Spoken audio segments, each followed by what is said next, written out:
وہ تسبیح جو زمین سے آسمان تک تمام نبیوں اور فرشتوں نے پڑھی، جو شخص ہر روز چلتے پھرتے یہ تسبیح پڑھتا ہے، زمین و آسمان کی دولت اور رزق کے خزانے اسے نصیب ہوتے ہیں۔ وہ تسبیح یہ ہے: بسم اللہ الرحمن الرحیم۔ السلام علیکم محترم ناظرین۔ ساری کائنات اللہ کا ذکر کرتی ہے، پہاڑ اللہ کا ذکر کرتے ہیں، کائنات کا ذرہ ذرہ اللہ کا ذکر کرتا ہے، اور کائنات کا ذرہ ذرہ اللہ رب العزت کی موجودگی کی، اللہ کی صفات کی اور اللہ پاک کی قدرتوں کا مظہر ہے۔ چلتا پانی اللہ کا ذکر کرتا ہے، پرندے ہوا میں اللہ کا ذکر کرتے ہیں، زمین کے اندر جو مخلوق رہتی ہے وہ اللہ کا ذکر کرتی ہے۔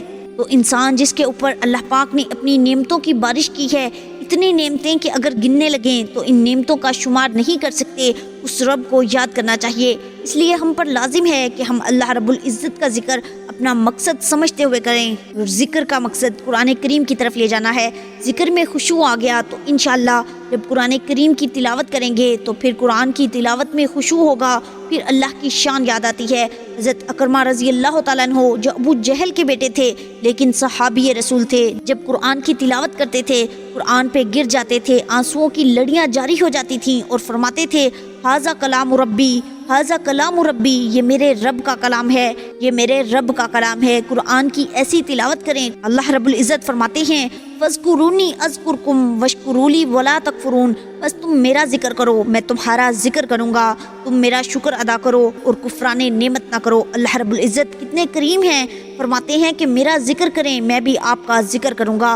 حالانکہ وہ تو رب ہے، صمد ہے، بے نیاز ہے، وہ وراء الورا ہے، بادشاہ ہے۔ اور پھر حدیث قدسی کا مفہوم ہے، اللہ پاک فرماتے ہیں کہ جس حالت میں تم میرا ذکر کرو گے، جس انداز میں، جس ماحول میں اسی ماحول میں آپ کا ذکر کروں گا۔ اگر تم اپنے دل میں یعنی ذکر قلبی کرو گے تو مجھے اپنے دل میں یاد کرو گے تو میں بھی اسی ترتیب سے آپ کو یاد کروں گا، اور اگر تم مجمع میں میرا ذکر کرو گے، انسانوں میں، میرے بندوں میں، تو میں بھی مجمع میں آپ کا ذکر کروں گا۔ اور وہ مجمع نورانی مخلوق کا مجمع ہے، وہ فرشتوں کا مجمع ہے جو اللہ پاک کا ہر حکم ہر آن ہر گھڑی پورا کرتے ہیں، اور نورانی مخلوق ہے، کھاتے پیتے بھی نہیں ہیں۔ تو اللہ رب العزت اتنے کریم ہے کہ وہ ہمارا ذکر کرتے ہیں۔ محترم ناظرین، آج میں آپ کو ایسا وظیفہ بتانے لگی ہوں جس کو کرنے سے آپ کے لیے رزق کے دروازے کھل جائیں گے۔ یہ وظیفہ آپ کسی بھی وقت کر لیں، یہ وظیفہ آپ نے رات کو سونے سے پہلے کرنا ہے۔ جب بھی آپ رات کو سوئیں گے تو یہ وظیفہ کر کے سونا ہے، بس رات کو یہ وظیفہ پڑھیں، اب جب مرضی سوئیں کوئی مسئلہ نہیں، چلتے پھرتے یہ وظیفہ کسی بھی وقت پڑھ سکتے ہیں۔ بہت آسان سا عمل ہے، معجزات دکھانے والا عمل ہے، غیبی دولت کو فوری طور پر اپنے پاس لانے والا عمل ہے۔ ایسا عمل ہے کہ رات کو لوگوں نے یہ وظیفہ پڑھا اور صبح مالا مال ہو گئے، دولت کی ریل پیل ہو گئی، دولت کی برسات صبح سے ان کی زندگی میں ہونا شروع ہو جائے گی۔ دولت کی بارش رات کو یہ وظیفہ پڑھ کے صبح دیکھنا چاہتے ہو تو رات کو یہ 1 منٹ کا عمل ضرور کر کے دیکھ لیں۔ تقدیر کے اگر بند تالے نہ کھل جائیں تو پھر مجھے کہنا، تقدیر ایسے کھلے گی کہ آپ لوگ خود حیران ہوں گے کہ ہمارا مسئلہ رزق کا، پیسوں کا مسئلہ کیسے حل ہو گیا۔ خود کہو گے انشاءاللہ آزما کر دیکھ لیں، یہ ایسا وظیفہ ہے کہ دولت آپ پر عاشق ہو جائے گی۔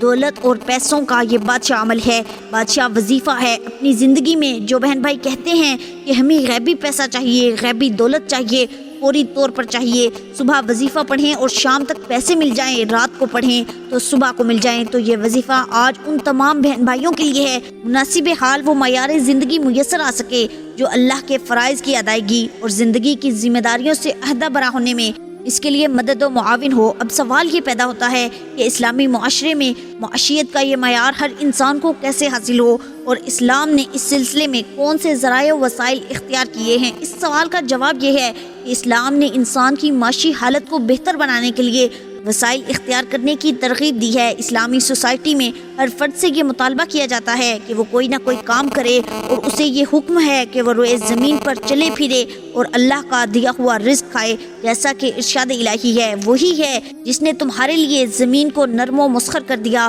تو تم اس کے راستوں میں چلو پھرو اور اس کے دیے ہوئے رزق میں سے کھاؤ۔ سورۃ الملک۔ کام فکر و فاقہ سے نمٹنے کے لیے پہلا ہتھیار ہے، حصول مال کے لیے پہلا ذریعہ ہے، اور اس زمین کو آباد کرنے کے لیے بنیادی عنصر کی حیثیت رکھتا ہے، جس میں اللہ تعالیٰ نے انسان کو اپنی خلافت کا شرف بخشا ہے اور اس کو حکم دیا ہے کہ زمین کو آباد کرے۔ ارشاد خداوندی ہے۔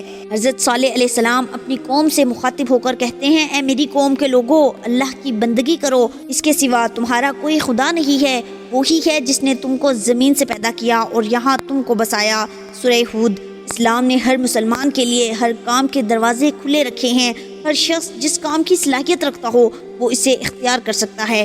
کوئی مقررہ کام کرنا اس پر فرض نہیں، علاوہ یہ کہ سوسائٹی کی بہتری کے لیے اس کے سپرد کوئی خاص کام کر دیا جائے۔ البتہ اسلام ان پیشوں کو اختیار کرنے سے روکتا ہے جو فرد اور معاشرہ دونوں کے لیے نقصان دہ ہوں۔ اسلامی نظام کے زیر سایہ رہ کر کوئی محنت کرنے والا اپنی محنت کے معاوضے اور کوشش کے ثمر سے محروم نہیں رکھا جاتا، بلکہ مزدور کی مزدوری اس کا پسینہ خشک ہونے سے پہلے ہی بلا کم اوقات ادا کر دی جاتی ہے، کیونکہ اگر وہ اسے مزدوری نہیں دی جائے گی جس کا وہ مستحق ہے تو یہ اس پر ظلم ہوگا، اور ظلم کو اسلام میں قطعاً حرام قرار دیا گیا ہے۔ اسلامی نظام میں اس بات پر بھی کوئی قدغن نہیں، کسی محنت کرنے والے کے پاس حلال طریقے سے کمائی ہوئی دولت اتنی ہو جائے جسے وہ جمع کرے، جس سے وہ منقولہ یا غیر منقولہ جائیداد خرید سکے اور اپنے معیار زندگی کو بلند کر سکے، یا اس سے بیماری اور بڑھاپے کے ایام میں فائدہ اٹھا سکے، اولاد اور ورثہ اس کے مرنے کے بعد اس سے فائدہ اٹھا سکیں۔ اسلام نے ان تمام نفسیاتی اسباب اور عملی رکاوٹوں پر بحث کی ہے جو لوگوں کو جہد و عمل سے روکتی ہیں۔ بعض لوگ توکل علی اللہ کا دعویٰ کر کے جہد و عمل سے بالکل فارغ ہو کر بیٹھ جاتے ہیں اور اس انتظار میں رہتے ہیں کہ اللہ تعالیٰ ان کے لیے آسمان سے رزق اتارے گا اور وہ کھائیں گے۔ ایسے متوکلین نے اسلام کو سمجھنے میں لغزش کھائی ہے، کیونکہ توکل علی اللہ جہد و عمل کے منافی نہیں، بلکہ مسلمان کا وتیرہ تو اس سلسلے میں یہ ہونا چاہیے جو نبی پاک صلی اللہ علیہ وسلم نے ایک بدو سے فرمایا، جس نے اللہ پر توکل کرتے ہوئے اپنی اونٹنی کو کھلا چھوڑ دیا تھا۔ آپ صلی اللہ علیہ وسلم نے اس سے فرمایا، اونٹنی کو باندھ اور پھر خدا پر توکل کر۔ توکل علی اللہ کے مدعیان اپنے موقف کی حمایت میں آپ صلی اللہ علیہ وسلم کی اس حدیث سے استدلال کرتے ہیں، جس میں آپ صلی اللہ علیہ وسلم نے فرمایا، اگر تم اللہ پر کما حقہ توکل کرو تو وہ تمہیں اس طرح رزق عطا فرمائے گا جس طرح کے ان پرندوں کو دیا جاتا ہے جو صبح کے وقت خالی پیٹ نکلتے ہیں اور شام کو پرشکم ہو کر اپنے گھونسلوں میں واپس آتے ہیں۔ مگر انہوں نے اس حدیث کو سمجھنے میں غلطی کی ہے۔ حدیث میں لفظ تغدو وارد ہوا ہے جس کا مادہ غدو ہے، یعنی صبح کے وقت رزق کی تلاش میں نکلنا۔ حدیث میں یہ نہیں کہا گیا ہے کہ پرندے گھونسلے میں ہی بیٹھے رہتے ہیں اور پھر خدا ان کو وہاں رزق پہنچاتا ہے، بلکہ یہ فرمایا گیا ہے کہ جس طرح پرندے خدائی زمین سے رزق حاصل کرنے کے لیے نکلتے ہیں اور پیٹ بھر کر واپس آتے ہیں، اسی طرح تم بھی نکلو، تمہارے لیے بھی خدا نے اپنی زمین پر رزق کا سامان پھیلا رکھا ہے۔ ایک دفعہ امام احمد بن حنبل سے پوچھا گیا، اس شخص کے بارے میں آپ کی کیا رائے ہے جو اپنے گھر میں یا مسجد میں بیٹھ رہتا ہے اور کہتا ہے کہ میں کوئی کام نہیں کروں گا حتیٰ کہ اللہ تعالیٰ مجھے رزق عطا فرمائے گا؟ امام صاحب رحمۃ اللہ علیہ نے فرمایا، یہ شخص جاہل مطلق ہے، یا اس نے حضور نبی پاک صلی اللہ علیہ وسلم کا یہ فرمان نہیں سنا، میرا رزق میرے نیزے کے سائے میں رکھا گیا ہے، اور آپ صلی اللہ علیہ وسلم کا یہ ارشاد اسے معلوم نہیں کہ پرندے صبح کے وقت تلاش رزق میں خالی پیٹ نکلتے ہیں اور شام کو پرشکم ہو کر لوٹتے ہیں، اور رسول خدا صلی اللہ علیہ وسلم کے صحابہ بحر و بر میں تجارت کیا کرتے تھے اور اپنے نخلستانوں میں کام کیا کرتے تھے۔ ان کا عمل ہمارے لیے نمونہ ہے۔ انسان اور کائنات کی تخلیق میں اللہ کی سنت کا تقاضا یہ ہے کہ روئے زمین پر انسان اور دیگر مخلوقات اپنی خوراک اور دیگر سامان زیست کوشش اور محنت سے حاصل کریں، تبھی تو اللہ تعالیٰ نے قرآن مجید میں فرمایا ہے کہ زمین کے اطراف میں پھرو اور اللہ کا عطا کردہ رزق کھاؤ۔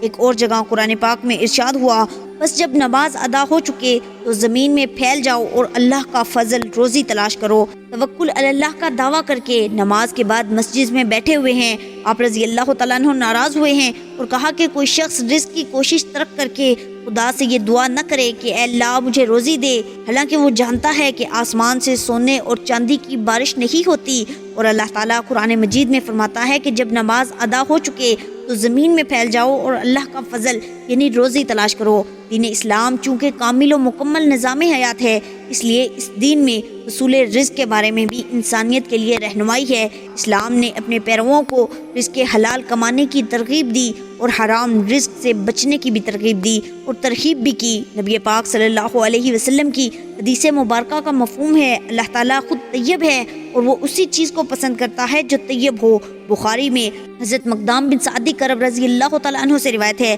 کہ حضور نبی پاک صلی اللہ علیہ وسلم نے فرمایا، اس کھانے سے بہتر کوئی کھانا نہیں جس کو کسی نے اپنے ہاتھوں سے کما کر حاصل کیا۔ اسلام جو انسان کی زندگی کے ہر معاملے میں رہنمائی کرتا ہے اور اسے اصول و ضوابط کا پابند بناتا ہے، وہ روزی کمانے کے معاملے میں اسے کیسے بے مخاط چھوڑ سکتا ہے کہ جو چیز چاہے کھائے اور جہاں سے چاہے اور جیسے حاصل کرنا چاہے کرے۔ انسان کی زندگی جسم اور روح کا مجموعہ ہے۔ جس طرح روح کے بغیر انسان کا وجود ممکن نہیں، اسی طرح انسانی جسم کو اپنی بقا کے لیے پانی اور خوراک کی ضرورت ہے۔ خوراک ہی انسانی جسم کو ہر وقت متحرک رکھتی ہے۔ اسی لیے اسلام نے حصول رزق کے معاملے میں بھی مکمل رہنمائی کی ہے اور انسان کو اچھے اور پاکیزہ رزق کے حصول کی تعلیم دی ہے اور اس کے لیے اسباب پیدا فرمائے ہیں۔ اللہ تعالیٰ نے اپنے پیغمبروں کو بھی اور تمام اہل ایمان کو بھی پاکیزہ چیزیں کھانے کا حکم دیا ہے جو اللہ نے حلال کی ہیں۔ اس سے یہ معلوم ہوتا ہے کہ اللہ کی حلال کردہ چیزیں ہی پاک اور طیب ہیں، حرام اشیاء پاک نہیں ہیں۔ رزق حلال کے ساتھ عمل صالح کی تاکید سے معلوم ہوتا ہے کہ رزق حلال سے عمل صالح آسان اور عمل صالح انسان کو رزق حلال پر آمادہ کرتا ہے اور اسی پر قناعت کا سبق دیتا ہے۔ اسی لیے اللہ تعالیٰ نے تمام پیغمبروں کو ان دو باتوں کا حکم دیا۔ چنانچہ تمام پیغمبر محنت کر کے حلال کی روزی کمانے اور کھانے کا اہتمام کرتے رہے۔ ام المؤمنین سیدہ عائشہ صدیقہ رضی اللہ تعالیٰ عنہ روایت فرماتی ہیں کہ حضور نبی کریم صلی اللہ علیہ وسلم نے فرمایا، جو تم کھاتے ہو ان میں سب سے زیادہ پاکیزہ وہ ہے جو تمہارے کسب سے حاصل ہو اور تمہاری اولاد بھی منجملہ کسب کے ہے۔ ترمذی شریف۔ یعنی اولاد کی کمائی بھی انسان کے لیے حلال شمار ہوگی۔ ایک اور حدیث مبارکہ میں نبی کریم صلی اللہ علیہ وسلم نے فرمایا، اللہ تعالیٰ کے فرائض کے بعد اہم فریضہ کسب حلال ہے، یعنی نماز، روزہ، حج اور زکوٰۃ کے بعد مسلمان پر اہم فرض رزق حلال کمانا ہے۔ اس کے معنی یہ بھی ہوئے کہ مسلمان جب روزی کمانے کی صحیح اور کوشش کرتا ہے اور روزی کمانے میں سرگردہ رہتا ہے تو دین اسلام روزی کمانے سے اسے منع نہیں کرتا، بلکہ روزی کمانے کے لیے کچھ حدود و قیود مقرر کرتا ہے تاکہ ان حدود و قیود کی پابندی کرتے ہوئے وہ اپنے لیے اور اپنے اہل خانہ کے لیے رزق حلال کمائے۔ حلال رزق میں برکت ہوتی ہے اور رزق حرام دیکھنے میں زیادہ لیکن اس میں برکت نہیں ہوتی۔ مثال کے طور پر رزق حلال سے تیار کیا گیا 3 افراد کا کھانا 5 افراد کھائیں تو کھانا پھر بھی بچ جاتا ہے، جبکہ حرام کی کمائی سے تیار شدہ 3 افراد کا کھانا 3 افراد کے لیے بھی کفایت نہیں کرتا۔ جیسا کہ سیدنا عبداللہ بن مسعود رضی اللہ تعالیٰ عنہ سے روایت ہے کہ نبی کریم صلی اللہ علیہ وسلم نے فرمایا، جو بندہ مال حرام حاصل کرے اگر اس میں سے صدقہ کرے تو قبول نہیں ہوتا، خرچ کرے تو اس کے واسطے اس میں برکت نہیں اور اپنے بعد چھوڑ مرے تو جہنم جانے کا سامان ہے۔ مسند احمد بن حنبل۔ ہم مسلمان جانتے ہیں کہ 1,23,000 یا 24,000 انبیاء اور رسول کو اللہ نے حبیب اللہ نہیں فرمایا، لیکن اللہ نے ہمارے نبی حضرت محمد مصطفیٰ صلی اللہ علیہ وسلم کو حبیب اللہ فرمایا اور ہمارے آقا نے فرمایا، اللہ کے حلال کمانے والا اللہ کا دوست ہے۔ کتنی فضیلت والی بات ہے ان حضرات کے لیے جو رزق حلال کماتے ہیں کہ لسان نبوت صلی اللہ علیہ وسلم نے انہیں اللہ کا دوست ہونے کی بشارت دی ہے۔ یہ کوئی عام فضل و عنایت نہیں۔ اسی طرح اولیاء کرام رحمہ اللہ کا معمول رہا کہ وہ رزق حلال کے لیے تگ و دو کرتے تھے۔ وقت کے بادشاہ ان کے پاس نذرانے بھیجتے لیکن یہ حضرات قبول نہ فرماتے بلکہ واپس بھیج دیتے۔ چند واقعات حضرت اولیاء کرام رحمہ اللہ کے پیش خدمت ہیں جن کی دینی کاوشوں سے اسلام چہار جانب پھیلا۔ حضرت عبداللہ بن مبارک رحمۃ اللہ علیہ بڑے محدث اور فقیہ گزرے ہیں۔ ان کی وفات کے بعد کسی نے انہیں خواب میں دیکھا اور پوچھا کہ حضرت کیا معاملہ پیش آیا؟ تو فرمایا کہ اللہ تعالیٰ نے مجھے بخش دیا لیکن میرے گھر کے سامنے جو لوہار تھا اسے بلند مرتبہ ملا ہے۔ وہ شخص حیران ہوا، صبح اس کی بیوی سے جا کر ملا اور پوچھا کہ تیرا شوہر ایسا کیا عمل کرتا تھا کہ اسے جنت میں عبداللہ بن مبارک سے بھی اونچا مرتبہ ملا ہے؟ اس کی بیوی نے کہا، اور تو خاص نہیں، ایک تو جب آخر شب عبداللہ بن مبارک نماز تہجد کے لیے بیدار ہوتے تو یہ کہتا تھا، اے کاش میرے رزق میں فراغی ہوتی تو میں بھی رات کے اس پہر تیرے سامنے سر بسجود ہوتا۔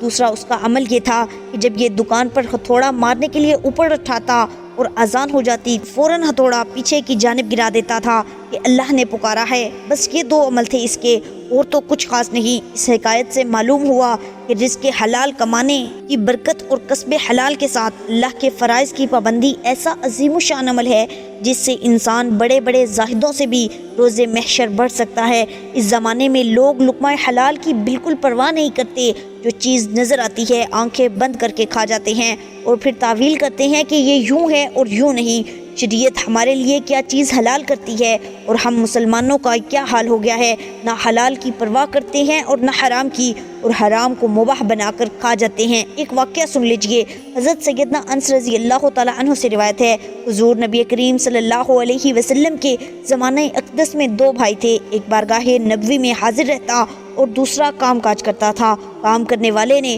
حضور صلی اللہ علیہ وسلم سے اپنے بھائی کے کام نہ کرنے کی شکایت کی تو آپ صلی اللہ علیہ وسلم نے ارشاد فرمایا، شاید تجھے اس کی برکت سے ہی رزق دیا جا رہا ہے۔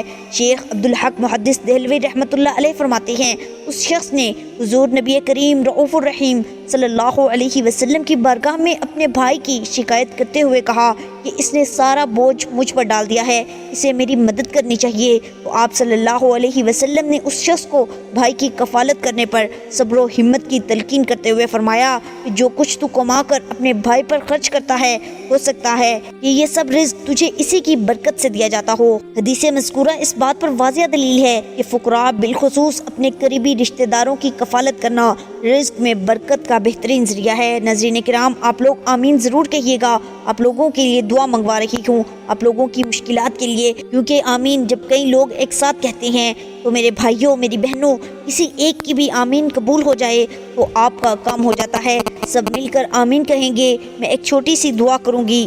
تمام لوگوں نے، تمام بھائیوں نے، بہنوں نے جو ویڈیو دیکھ رہے ہیں، اے اللہ، اے میرے مولا، جو بھائی بہن تنگ دست ہیں، غریبی میں ہیں، رزق کی کمی ہے، ان کے پاس پیسہ نہیں، میرے مولا غیب سے ان کو رزق عطا کر دے، غیب سے ان کو دولت عطا کر دے، ان کے پاس اتنی دولت آ جائے کہ وہ خود بانٹ بانٹ کر تھک جائیں لیکن دولت نہ ختم ہو۔ اور اے اللہ، جو میرے بہن بھائی پریشان ہیں، اس ویڈیو کو نہیں دیکھ رہے، اے میرے مولا ان کی مدد کر دے، تمام مسلمانوں کی مدد کر دے، ہمارے ملک پیارے پاکستان پر اپنا خاص کرم و فضل فرما۔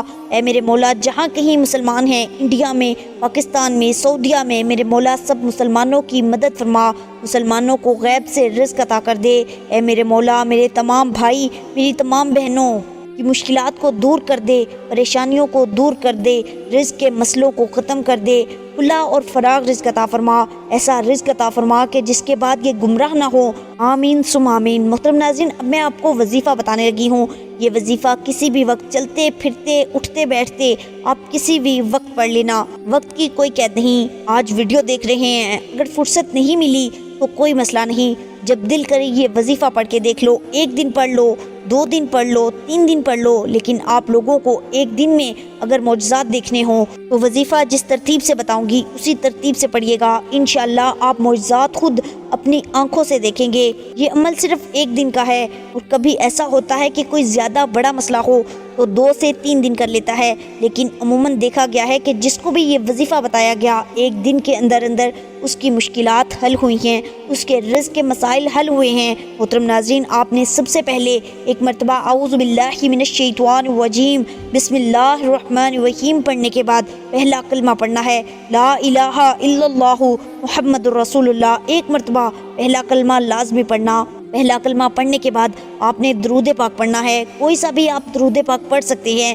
صلی اللہ علی محمد صلی اللہ علیہ وسلم، یا نماز والا درود پاک، درود ابراہیمی پڑھ لیں ایک بار ثواب کی نیت سے۔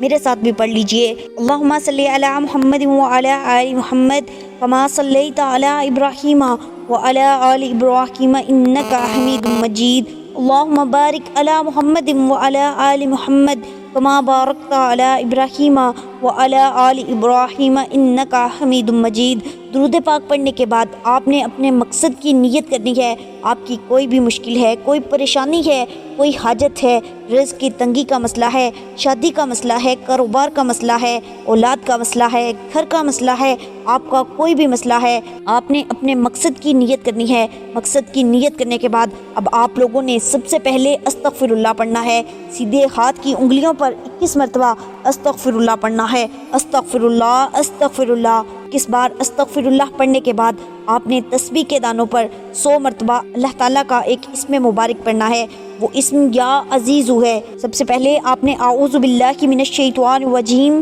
بسم اللہ الرحمن الرحیم پڑھ کر وظیفے کا آغاز کرنا ہے۔ 3 بار درود پاک پڑھنا ہے۔ درود پاک پڑھنے کے بعد 21 بار استغفراللہ پڑھنا ہے۔ استغفراللہ آپ استغفار کوئی سا بھی پڑھ سکتے ہیں۔ استغفار پڑھنے کے بعد آپ نے 100 بار یا عزیزو پڑھنا ہے۔ اس کے بعد ایک اور وظیفہ آپ کو پڑھنا ہے۔ ایک اور وظیفہ پڑھ کر یہ عمل ختم ہو جائے گا انشاءاللہ۔ یہ وظیفہ کون سا پڑھنا ہے یہ اچھی طرح سمجھ لیں، کتنی تعداد میں پڑھنا ہے۔ سبحان اللہ و بحمدہ سبحان اللہ العظیم کو آپ نے 100 دانوں کی تسبیح پر پڑھنا ہے۔ 100 بار سبحان اللہ و بحمدہ سبحان اللہ العظیم پڑھتے ہی آپ کو کچھ نہیں کرنا، پڑھتے ہی آپ کو آخر میں 3 بار درود پاک پڑھنا ہے۔ درود پاک پڑھ کر اپنی حاجتوں کے لیے دعا مانگ لیجئے انشاءاللہ۔ یہ وظیفہ شروع سے اب تک بتائے گئے طریقے اور ترتیب سے پڑھنے والا ہر حاجت ہر مقصد میں کامیاب ہوتا ہے۔ میری اللہ تعالیٰ سے دعا ہے کہ اللہ تعالیٰ میرا سنانا اور آپ کا سننا اپنی بارگاہ الہی میں قبول و منظور فرمائے۔ اگر آپ کو آج کی ویڈیو اچھی لگی ہو تو ویڈیو کو لائک اور شیئر اور کمنٹ میں اللہ تعالیٰ کے 99 ناموں میں سے ایک نام ضرور ٹائپ کریں۔ جزاک اللہ خیرا کثیرا۔ اللہ تعالیٰ ہم سب کا حامی و ناصر ہو۔ ملتے ہیں اگلی ویڈیو میں، تب تک کے لیے اللہ نگہبان۔